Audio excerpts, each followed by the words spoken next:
بنورنا الدنيا وننشر في الفضاء أملا ونعلي عزم همتنا فمن طلب العلا وصل. بسم الله الرحمن الرحيم. الحمد لله رب العالمين والعاقبة للمتقين والصلاة والسلام على سيد الأنبياء والمرسلين سيدنا وحبيبنا وحبيب رب العالمين محمد وعلى آله وأصحابه ومن هدى بهديه إلى يوم الدين. باب قول النبي صلى الله عليه وسلم سترون بعدي أمورا تنكرونها. امام بخاری رحمہ اللہ کتاب الفتن کا پہلا باب آیت کریمہ کے ذریعے سے قائم کرتے ہیں اور دوسرا باب حدیث نبوی صلی اللہ علیہ وسلم کے ایک جز اور ایک مقطع سے قائم کرتے ہیں کہ نبی کریم صلی اللہ علیہ وسلم نے ایک روایت میں حضرات صحابہ کرام رضوان اللہ تعالیٰ عنہ مجمعین سے کہا سترون بعدی امورا تنکرونہا کہ تم میرے بعد بہت سارے ایسے حوادثات، ایسے واقعات، ایسے معاملات دیکھو گے جسے تم پسند نہیں کرو گے، جو تمہارے اپنے اسلامی اور ایمانی مزاج کے خلاف ہوں گے۔ گویا رسول اللہ صلی اللہ علیہ وسلم نے حضرات صحابہ کو فتنوں سے آگاہ کر دیا تھا۔ اسی لیے ایک روایت میں رسول اللہ صلی اللہ علیہ وسلم نے ارشاد فرمایا کہ وضعت العافیت فی اول الامہ، میری امت کے پہلے طبقے کے لیے عافیت کو مقدر کر دیا گیا، والبلاء فی آخرها، اور اس کے آخری طبقے کے لیے فتنے، آزمائش اور بلا مقدر کی گئی ہے۔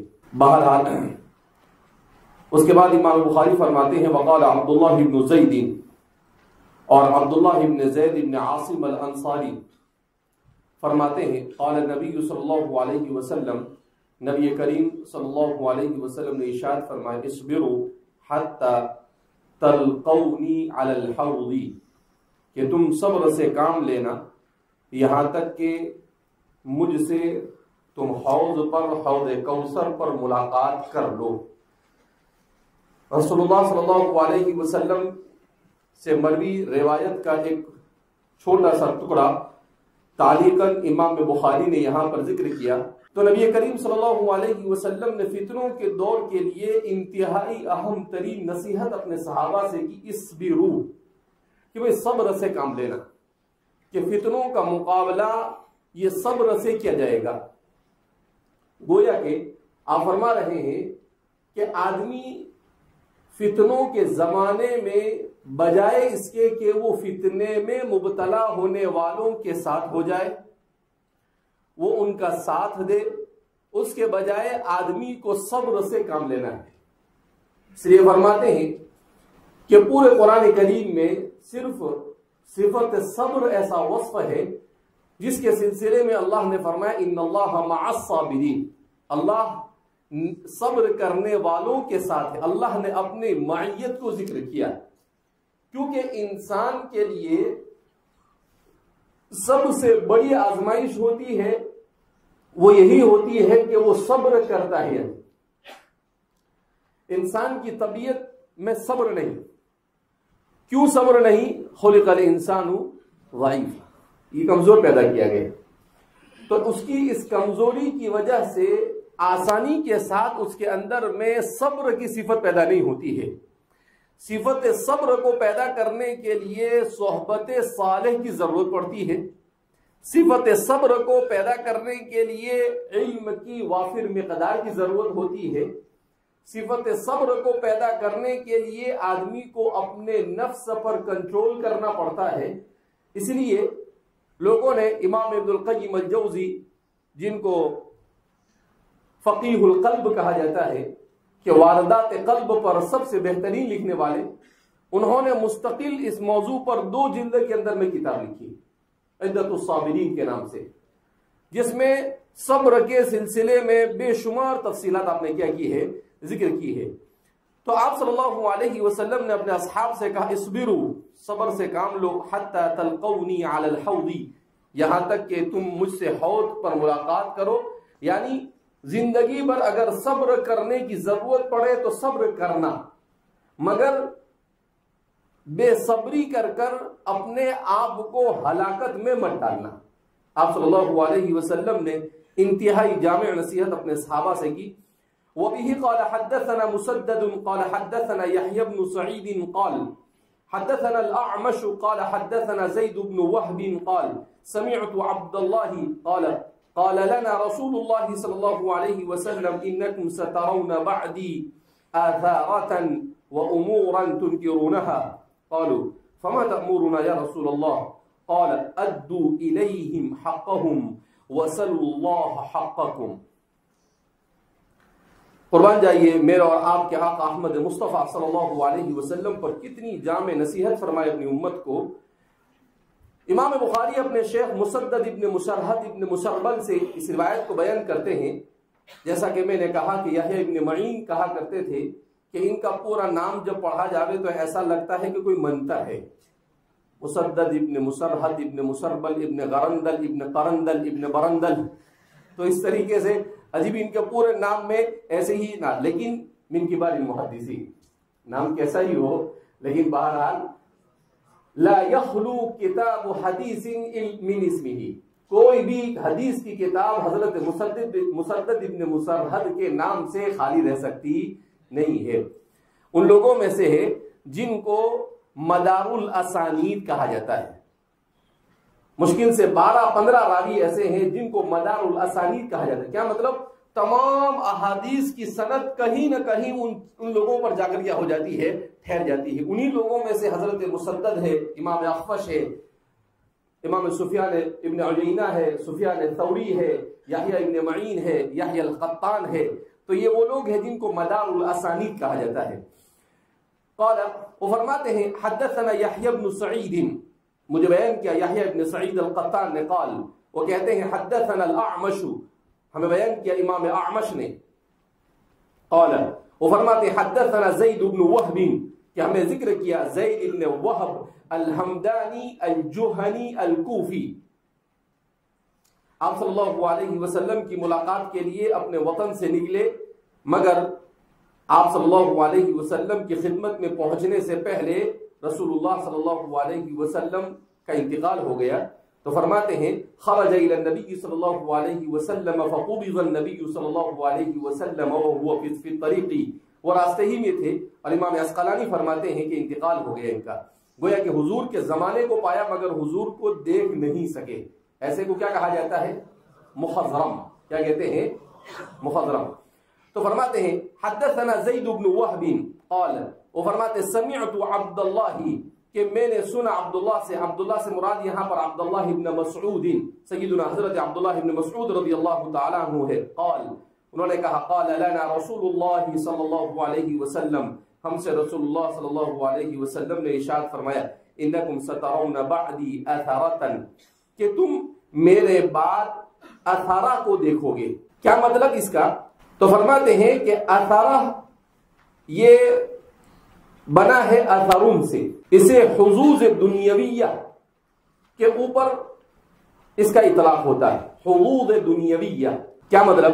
کہ آپ صلی اللہ علیہ وسلم نے صحابہ سے یہ کہا کہ میرے بعد تم مال کی اور دولت کی فراوانی دیکھو گے، کہ بکثرت مال آئے گا. تو فرماتے انکم سترون بعدی اثارتا، کہ تم میرے بعد اثرہ کو دیکھو گے، یعنی حظوظ دنیا، دنیاوی اسباب اور دنیاوی وسائل کی کثرت کو دیکھو گے. وَأُمُورًا، اور ساتھ ساتھ میں فرمایا اور بہت ساری ایسی چیزیں بھی تم پاؤ گے اور دیکھو گے تنکرونہا، جسے تم پسند نہیں کرو گے، جس سے تم نکارت کرو گے، یعنی جسے تم پسند نہیں کرو گے. تو آپ صلی اللہ علیہ وسلم نے اپنے صحابہ سے پہلے ہی کہہ دیا.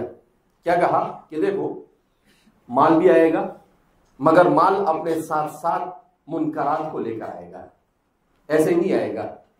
اسی لیے آپ صلی اللہ علیہ وسلم نے ارشاد فرمایا انی لا اخاف علی امتی الغنی انما اخاف علیہم الفقر، مجھے میری امت پر غریبی کا خدشہ نہیں ہے، انما اخاف علیہم الغنی، مجھے اپنی امت پر غنا کا خوف ہے. اس لیے کہ جب مال آتا ہے، دولت آتی ہے، تو وہ ضرور اپنے ساتھ فتنوں کو لے کر آتی ہے. الا من رحم اللہ، مگر جس پر اللہ کیا کر دے، رحم کر دے.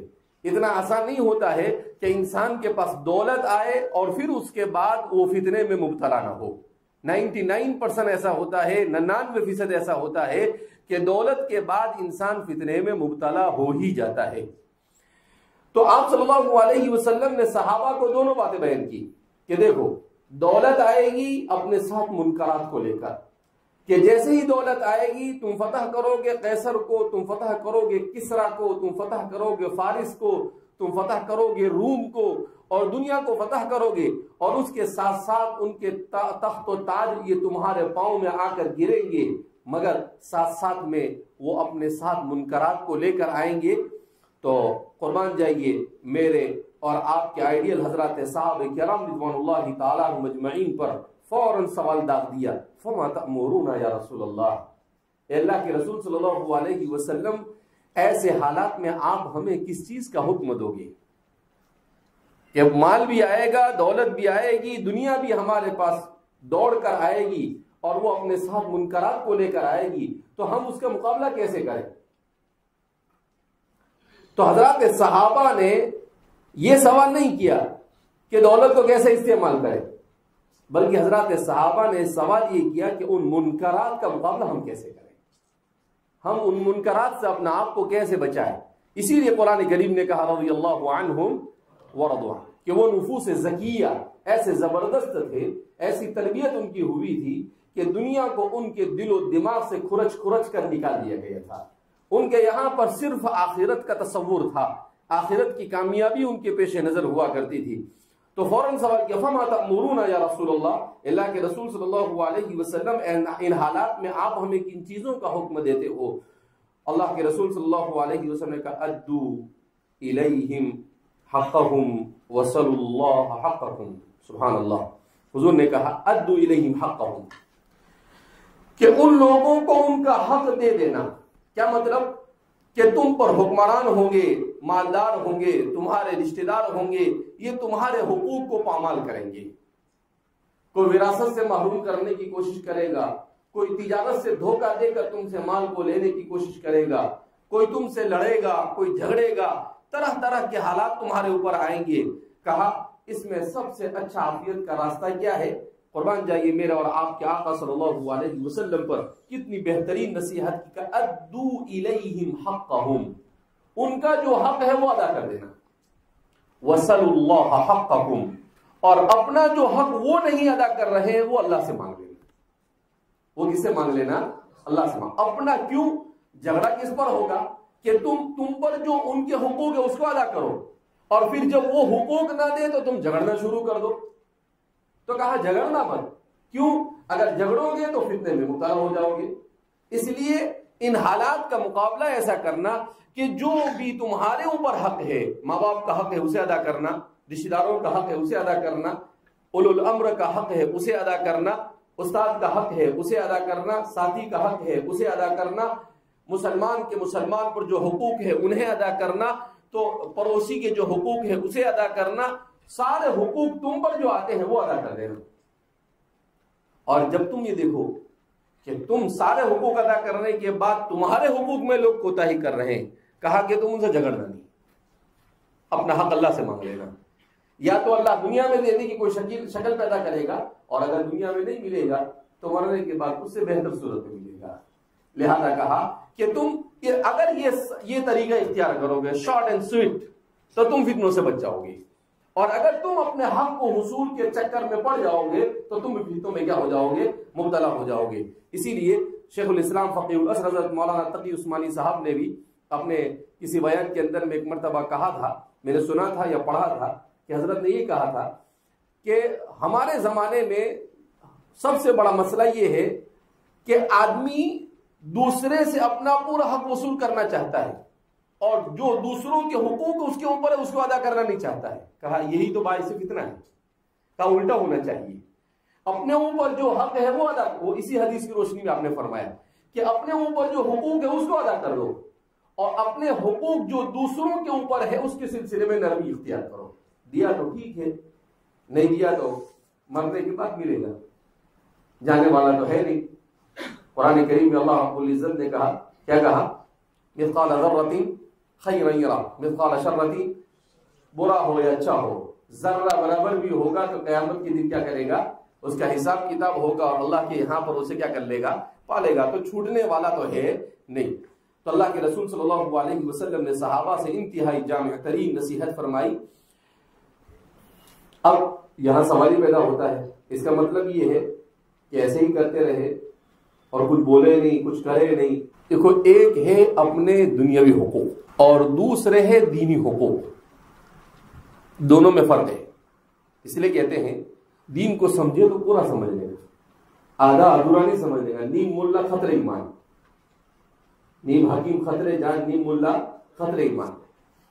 اس کا مطلب یہ ہے کہ دین کے معاملے میں تم سے جتنا ہو سکے اپنے آپ کو برائیوں سے روکے، دوسرے کو برائی سے روکنے کی کوشش کرے، یا تو اپنی ہاتھ سے، نہ ہو سکے تو اپنی زبان اور قلم سے، اور نہ ہو سکے تو دل سے اس کو برا جانے، مگر یہ نہیں کہ منکرات ہوتے رہے کہ بھئی میں نماز پڑھتا ہوں، میں اپنا کر رہا ہوں، اس کو جو کرنا اگر ہم نے کیا ہے، نہیں۔ کنتم خیر امۃ اخرجت للناس، حق کو باقی رکھنے کے لیے آدمی کو بقدور بھر کوشش کرنا ضروری ہے۔ امر بالمعروف اور نہی عن المنکر یہ من واجبات میں سے ہے، لہذا اس بنا پر جو منکر ہو اس منکر پر خاموشی اختیار نہیں کر سکتے۔ منکر پر تو بہرحال کیا کرنا ہے، آدمی کو بولنے کی کوشش کرنا ہے۔ اللہ کے رسول صلی اللہ علیہ وسلم نے ایک روایت میں ارشاد فرمایا، لا تکرہوا الفتن فإنها تبیر المنافقین، کہ فتنوں سے ڈرو مت، فتنوں کو ناپسندیدگی کی نگاہ سے مت دیکھو۔ عجیب بات اللہ کے رسول صلی اللہ علیہ وسلم نے ارشاد فرمایا، اور پھر فرمایا فإنها تبیر المنافقین، اس لیے کہ فتنے یہ منافقوں کو ظاہر کر دیتے ہیں۔ جب فتنے آتے ہیں تو پتہ چل جاتا ہے، دودھ کا دودھ اور پانی کا پانی ہو جاتا ہے، معلوم ہو جاتا ہے کہ کون سچا پکا مومن ہے اور کون منافق ہے۔ تو کہا وہ نفاق اور منافقین جو مسلمانوں کی صفوں میں ہوتے ہیں وہ انہیں ظاہر کر دیتا ہے۔ وَبِهِ قَالَ حَدَّثَنَا مُسَدَّدٌ عَنْ عَبْدِ الْوَارِثِ عَنِ الْجَعْدِ عَنْ أَبِي رَجَاءٍ عن ابن عباس رضي الله عنهما وعنهم اجمعين عن النبي صلى الله عليه وسلم قال من كره من أميره شيئا فليصبر فإنه من خرج من السلطان شبرا مات ميتة جاهلية۔ وبه قال حدثنا مسدد، دوسری روایت آئی ہے مسدد ابن مسرحد کے حوالے سے، عن عبد الوارث، وہ روایت کرتے اپنے شیخ عبد الوارث سے، اور وہ روایت کرتے ہیں عن الجعدی، جعد سے۔ جعد سے مراد یہاں پر ابو عثمان الصیرفی، جعد ابو عثمان الصیرفی، عن ابی الرجاء، وہ روایت کرتے ہیں ابو رجا سے۔ ابو رجا سے مراد کون ہے؟ تو فرماتے ہیں عمران العطاردی، عمران العطاردی جو مشہور ہے ابو رجا سے۔ عن ابن عباس، وہ روایت کرتے ہیں سیدنا ترجمان القرآن حضرت عبداللہ ابن عباس رضی اللہ تعالی عنہ سے، عن النبی صلی اللہ علیہ وسلم، وہ روایت کرتے ہیں نبی کریم صلی اللہ علیہ وسلم سے، قال، آپ نے ارشاد فرمایا، من کرہ من امیرہ شیئا فلیصبر، کہ اگر کوئی آدمی اپنے امیر سے کوئی ناپسندیدہ چیز کو دیکھے تو وہ صبر سے کام لے۔ فإنہ من خرج من السلطان شبرا، اس لیے کہ اگر کوئی آدمی اپنے بادشاہ سے ایک بالش بھی باہر اس کی اطاعت سے باہر آ جائے، مات میتۃ جاہلیہ، تو گویا کہ وہ جاہلیت کی موت مرا۔ کیا مطلب اس کا؟ کہ بادشاہ کچھ بھی کرتا رہے، خاموش رہنے کا۔ لوگ مختلف طرح کے ہوتے ہیں۔ اس روایت میں رسول اللہ صلی اللہ علیہ وسلم نے ایسے حالات میں خاموش رہنے کے لیے کہا جن حالات میں امت میں آپ کے غیر موضوع مقام پر غیر موضوع کلام یا اقدام سے کثرت سے خون بہنے کا اندیشہ، ایسے حالات کے اندر میں کہا کہ آدمی صبر سے کام لے۔ لیکن ہر زمانے میں امت میں علماء کی ایک مقدار کا ایسا ہونا ضروری ہے جو ولاۃ امر کو منکرات سے روکے۔ کیوں؟ اس لیے کہ اگر صرف اس حدیث پر سارے لوگ عمل کریں اور ولاۃ امر کو کسی چیز پر روکا نہ جائے تو منکرات کا تو ظاہر سی بات ہے رکنے کا نام نہیں لیں گے وہ تو. جیسے آج صورتحال یہی ہے کہ علماء نے سکوت اختیار کیا تو ارض حرمین بھی منکرات سے بھر گئی. تو ظاہر سی بات ہے کہ ایسا بھی نہیں.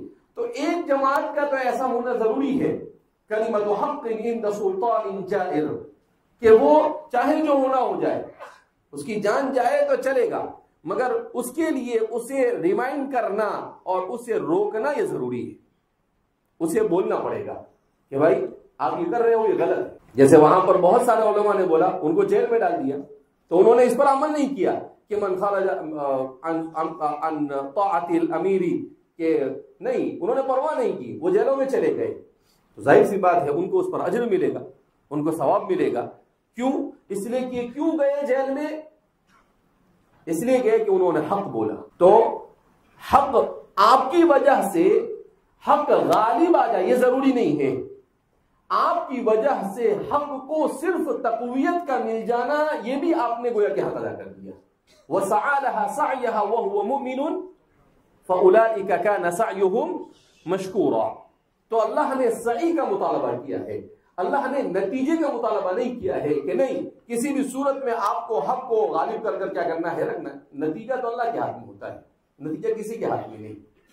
بدر میں کچھ نہیں تھا پھر بھی جیت گئے، احد میں سب کچھ تھا پھر بھی تھوڑی دیر کے لیے شکست ہو گئے، حنین میں سب کچھ تھا پھر بھی تھوڑی دیر کے لیے کیا ہو گئی، شکست ہو گئی. تو نتیجہ تو اللہ کے ہاتھ میں ہوتا ہے. لیکن اسباب کے درجے میں ہر زمانے میں ایسے لوگوں کا ہونا ضروری ہے جو بہرحال امت مسلمہ اور کلمہ حق کے لیے ہر طرح کی قربانی کے لیے کیا رہے، تیار رہے. ہاں اگر ایسا لگے کہ بولنے سے کوئی فائدہ ہونے والا ہے نہیں، اور میری تو جان جائے گی اور میرے ساتھ اور بھی بہت ساروں کی جان جائے گی، تو ورنہ حق کے لیے اگر خاموش رہنا ہوتا تو حضرت حسین کیوں خروج کرتے؟ بہت سارے ایسے بھی عقل کے اندھے ہوتے ہیں، وہ کہتے ہیں کہ حضرت حسین کا خروج یہ خلاف شریعت تھا. حضرت حسین کا خروج کیوں خلاف شریعت تھا؟ نہیں، وہ منکرات کو روکنے کے لیے کھڑے ہوئے تھے.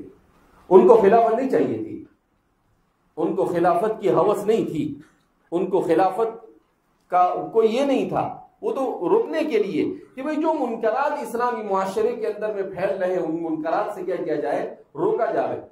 تو بہرحال تو اسی لیے تو ان کو کیا کہا جاتا ہے، شہید کہا جاتا ہے. تو جو لوگ یہ کہتے ہیں کہ حضرت حسین غلطی پر تھے وہ خود غلطی پر. بہرحال وبه قال حدثنا ابو النعمان قال حدثنا حماد بن زيد عن الجعد بن ابي عثمان قال حدثني ابو رجاء العطاردي قال سمعت ابن عباس رضي الله عنهما وعنهم اجمعين عن النبي صلى الله عليه وسلم قال من راى من امره شيئا يكره فليصبر عليه فإنه من فارق الجماعة شبرا فمات إلا مات ميتة جاهلية. اسی بات کو قدر تفصیل کے ساتھ اس روایت میں بیان کیا گیا. وبه قال حدثنا اسماعیل، امام بخاری اپنے شیخ اسماعیل سے روایت بیان کرتے ہیں، اسماعیل ابن ابی اویس، یہاں پر وہ مراد ہے. قال حدثني ابن وهب، وہ بیان کرتے ہیں کہ ہمیں بیان کیا عبداللہ ابن وہب نے، عن عمرو، اور وہ روایت کرتے ہیں عمرو بن الحارث سے، عمرو سے مراد یہاں پر عمرو بن الحارث ہے. عن بکیر، وہ روایت کرتے ہیں بکیر ابن عبداللہ ابن الاشج سے. عن بشر ابن سعید، اور وہ روایت کرتے ہیں بسر ابن سعید سے، بسر پڑھا گیا. عن جنادہ ابن ابی امیہ، وہ روایت کرتے ہیں جنادہ ابن ابی امیہ سے. قال، وہ کہتے ہیں دخلنا علی عبادہ بن الصامت رضی اللہ عنہ وعنہم اجمعین، کہ ہم حضرت عبادہ ابن الصامت رضی اللہ تعالیٰ عنہ کی خدمت میں حاضر ہوئے. وہو مریض، اس حال میں کہ آپ بیماری میں مبتلا تھے. قلنا، ہم نے کہا اصلحک اللہ، اللہ آپ کو اچھا کرے، اللہ آپ کو صحت یاب کرے. حدثنا بحدیث ينفعك الله به سمعته من النبي صلى الله عليه وسلم قال دعانا النبي صلى الله عليه وسلم فبايعنا. آگے تفسیر کے ساتھ کو بیان بھی کر رہے ہیں. فقال فيما اخذ علينا ان بايعنا على السمع والطاعة في منشطنا ومكرهنا وعسرنا ويسرنا وآثارات علينا وَأَلَّا نُنَازِعَ الْأَمْرَ أَهْلَهُ إِلَّا أَن تَرَوْا كُفْرًا بَوَاحًا عِندَكُم مِّنَ اللَّهِ فِيهِ بُرْهَانٌ. بہترین روایت امام بخاری ذکر کر رہے ہیں حضرت عبادہ ابن الصامت رضی اللہ تعالیٰ عنہ کے حوالے سے کہ وہ بیمار تھے. ان حالت میں راوی بیان کرتے ہیں جنادہ ابن ابی امیہ کہ ہم چند لوگ ان کی خدمت میں حاضر ہوئے اور پہلے ان کی عیادت کی اور ان سے کہا کہ اللہ آپ کو صحت یاب کرے، اور پھر اس کے بعد ہم نے ان سے ایک درخواست کی کہ حدثنا بحدیث ینفعک اللہ بہ، آپ ہمیں کوئی ایسی حدیث سنائیے جو آپ نے نبی کریم صلی اللہ علیہ وسلم سے سنی ہو اور آپ کو اس سے فائدہ پہنچا ہو، یعنی آپ کے آخری عمر میں. قال، تو حضرت عبادہ بن الصامت رضی اللہ تعالیٰ عنہ نے بیان کیا دعانا النبی صلی اللہ علیہ وسلم فبایعنا، کہ آپ صلی اللہ علیہ وسلم نے ہمیں بلایا اور ہم سے بیعت لی. فقال، تو آپ نے ارشاد فرمایا فیما اخذ علینا، جن چیزوں پر آپ صلی اللہ علیہ وسلم نے ہم سے بیعت لی ان میں سے چند چیزیں یہ تھی ان بایعنا علی السمع والطاعت، کہ ہم نے آپ صلی اللہ علیہ وسلم کے ہاتھ پر سمع و طاعت پر بیعت کی فی منشطنا و مکرہنا، کہ ہم اپنے اچھے یا برے ہر حال میں امیر کی اطاعت کریں گے. منشط اور مکر ای فرحینا و حزنینا و محبوبینا و مکروہینا، کہ ہر قسم کے حالات ہم پر آئیں گے تو ہم اس صورت میں یہی اصل میں نشاط سے ہے. یہ نشاط کے معنی چست ہونا، یعنی اچھے حالات. تو اچھے حالات ہو یا برے حالات، ہر حالت کے اندر میں ہم امیر کی کیا کریں گے؟ اطاعت کریں گے.